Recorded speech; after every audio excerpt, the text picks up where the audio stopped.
Welcome to Samba Samba. Enjoy the video. You begin by verifying the essentials so you don't chase phantom problems. First, check the YouTube app version and your device OS and update both if needed, because mismatched builds often crash.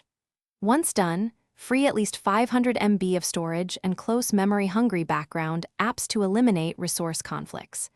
Then restart the device to clear transient glitches. If an error code appears, write it down. These steps remove the most common causes quickly and prepare you for deeper fixes. Next, you perform the middle, more invasive actions that target corrupted app data.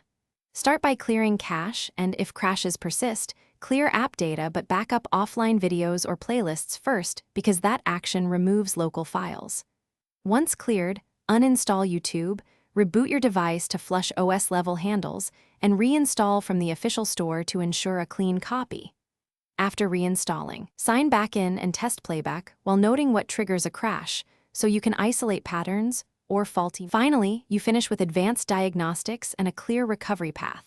Test the app on both Wi-Fi and mobile data, and temporarily disable VPNs or add blockers because network filters can break streams.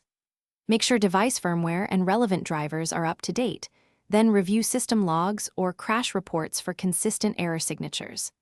If all else fails, back up your data and perform a factory reset as a last resort. If problems persist after reset, contact support and provide crash logs. That's the key. Thanks for watching. Consider subscribing if we helped you.